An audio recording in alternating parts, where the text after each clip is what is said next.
The movie opens with a game between two old friends turned enemies, Art Donaldson and Patrick Zweyig. Art's wife, Tashi, is sitting pretty in the stands watching him play, and she gives him an encouraging nod, but he doesn't seem to be doing very well. This is what we'll call the present timeline in the movie. 2 weeks earlier, we learn more about the couple.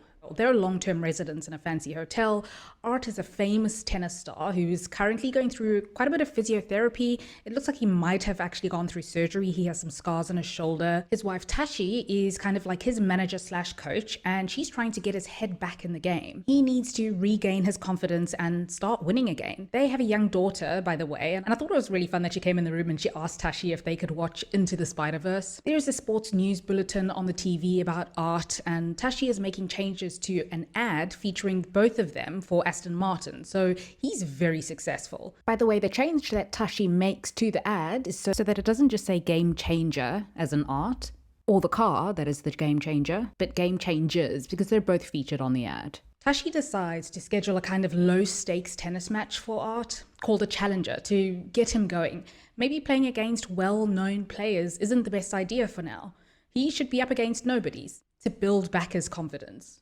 You see, Art did try playing, but he lost quite an easy game, so he's got his work cut out for him. Somewhere else in town is Patrick, who lives a very different life. He's so broke that he can't even afford to check into a hotel for the night before his tennis match, so he ends up sleeping in his car. He finds out from the organizer that they have a last-minute wild card who's going to be playing in the match, and this turns out to be Art. Patrick does not look pleased. The day of the tournament comes and they start playing, and this is the game that we saw in the opening of the movie. In the past timeline, 13 years ago, Patrick and Art are playing, is it called doubles, when 4 people play a game and 2 are on a side? Anyway, yeah, they're both on the same side and they're at the US Open. They're really close friends still at this point, and they go on to win their game together. They head over to the stands then to watch a pretty big match. Enter Tashi Duncan, a young and up-and-coming tennis player. The guys are transfixed. She dominates on the court, and Tashi Duncan is sponsored by Adidas. She is the it girl, the golden girl of tennis with a big future. The guys go to the tennis reception after the game, and they see her on the dance floor. Not only is she talented athletically, she's gorgeous, she's self-confident, and she's seemingly well-liked, and she just has that thing about her. They go to greet her, and Art tells her that she was phenomenal in the game. Their chat is cut short, though, because she's called to take some photos for promotion or PR with her trophy.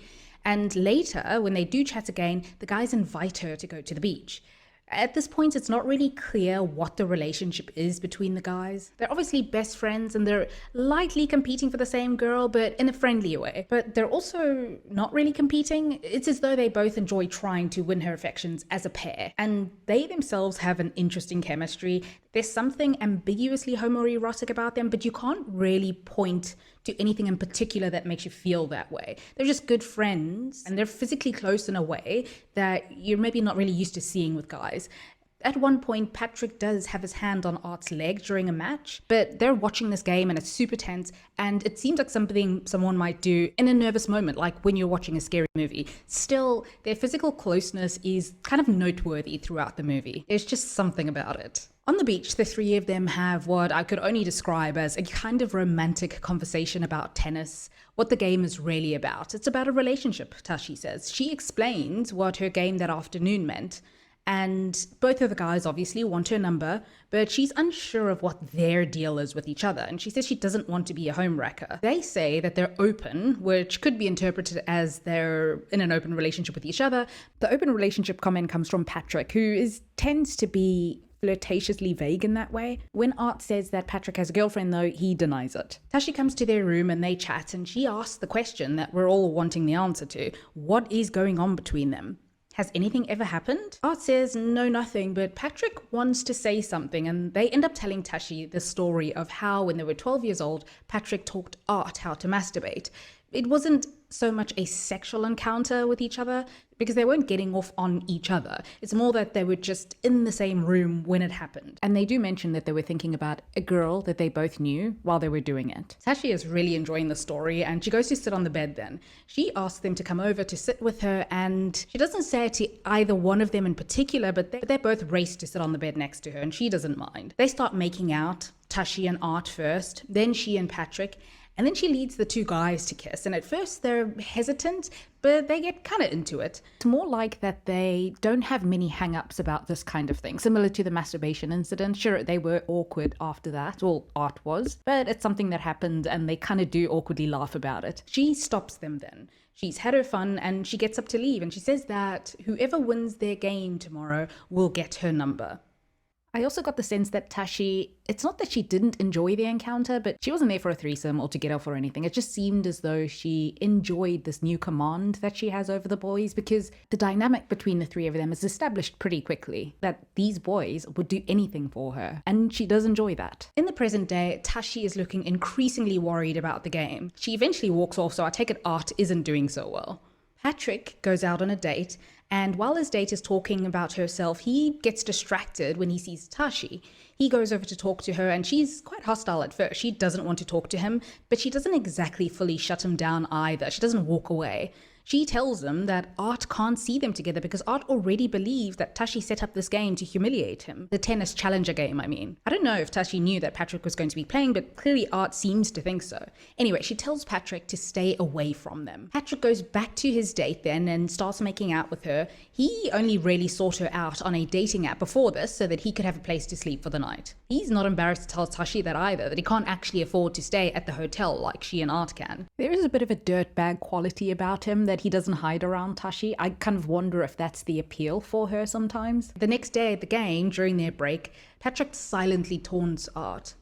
In the past timeline, it's Tashi and Patrick who actually end up seeing each other. This doesn't sit well with Art, who has genuine feelings for Tashi, and he tells Tashi over lunch that Patrick isn't in love with her. It's as though he believes that Tashi might deserve better than Patrick, but Tashi's kind of cynical herself, saying that who says she wants a relationship anyway. Art says something similar to Patrick, that he gets the impression that Tashi isn't really serious, and Patrick says that they're just taking their time and taking things as they come. Neither seem serious about each other, or they're not willing to admit if they are. Patrick is also quite amused when Art tells him that, and he says that he's onto him. He knows what Art's doing, and he would do the same thing, actually. The relationship between Tashi and Patrick is very odd. It's kind of competitive. They're certainly attracted to one another, but I can't tell if they really like each other. Also, I get the sense that Tashi, she really just cares about tennis, or that her attraction to him, her attraction to Patrick, is inseparable from the tennis. I mean, for example, as they're making out and about to have sex, she gets a little bit excited talking about tennis in the moment, and Tashi and Patrick end up getting in an argument before her game, and he storms out. He ends up not making it to her game, and Art is texting him asking where he is. Anyway, Tashi does get injured, and later while she's in the medical bay with Art, Patrick comes to see her, but it's too late. Tashi and Art don't want her there. So it's Art who is actually there for Tashi through this. He even trains with her while she recovers, but she gets frustrated because he's going really soft on her, and she thinks that she can handle more. Only she can't, because when he does play at full strength, she can't keep up and she falls. And she does aggravate the injury. She's still in a brace and she's limping. Her knee is in pretty bad shape. She comes to the realization then that she's done in tennis, at least as the rising star. 3 years later, Tashi shows up to one of Art's practice sessions, and they go for dinner afterwards to catch up. Art suggests that Tashi come on board as one of his assistant coaches. It's been a while since the time that he was in love with her, so this should be fine. He tells her that he and Patrick are also no longer in contact. They're about to say goodbye to each other out in the car park when he admits that he really wants to kiss her, and so they kiss. In between one of the challenger sets between Art and Patrick asks Tashi to be his coach then. He has one good season left, and he's certain that she could bring it out in him. He tells Tashi something that they both know to be true, that Art is not in the game anymore. He just wants to retire, but he can't because Tashi doesn't want him to. He doesn't even pretend to try to love tennis anymore. And Tashi hates him for it. Patrick knows that. Remember how we talked about her inability to love the man without the tennis, or these men in particular? Well, yeah, now that's worse because her career as a coach and her presence in the tennis world is kind of tied to Art. She's not done yet though, and she's trying to still push this dying dream. Tashi thinks that it's too late for Patrick, but she could just be saying that because she is shaken. She just doesn't want to show it. By the way, I'm obsessed with her sweater in the scene, and actually every single thing that Zendaya wears in this movie It's just so luxurious. Anyway, there's definitely something unresolved between Patrick and Tashi as well. There's a very interesting tension there. The guys meet in the sauna at some point, and it looks like Patrick tries to get a rise out of Art, kind of tries to get in his head, because he thinks that Art will be easy pickings, and he's kind of down and out a little bit at this point, but Art very confidently brushes him off. At one point, Patrick mentions that Art has been reduced to playing matches like this, and Art is like, well, I'm just passing through, but these games are where you live. Damn. And even Patrick is taken aback by this. Also, Art is very attractive to the point of distraction in the scene, isn't he? Anyway, I do wonder why Patrick didn't make it big, because he is a really talented tennis player. I guess it's because he's quite undisciplined. We do also learn at some point, because of Tashi, that Patrick actually comes from a very wealthy background, but he's kind of cosplaying as a poor, struggling tennis player. Tashi is sitting at a bar having a drink alone, and Patrick sees her. He's wearing a t-shirt that she was wearing back in the day when they were dating. He joins her and they eventually kiss. Art sees Patrick and Tashi sitting together talking. He doesn't see them kiss. And after a while, he turns his back for a minute, and when he looks back at their table, they're gone. The night before the tennis match, Art is worried that Tashi won't look at him the same if he doesn't beat Patrick and win the match. He wants reassurance from her that it doesn't matter whether he wins or loses, but Tashi won't give it to him. She says that she's not his mother. Then he very nervously tells her that he wants to retire from tennis. He knows that this is going to make her angry, but he says that he has to say it. He's tired and it's getting embarrassing for him out there, but he has been playing for the both of them. Tashi just says, okay, if he wants to quit, then he doesn't need her permission. I can't tell if the look on her face is of disgust or heartbreak, because yeah, is she going to love the man without the tennis? It's kind of like she's losing her career a second time, and again, it's not her choice. At midnight, she sneaks out of her room and she takes Patrick's number out, meaning to text him. He'd given her his number earlier. Tashi meets up with Patrick and she asks him to lose the game. She says that Art really needs this.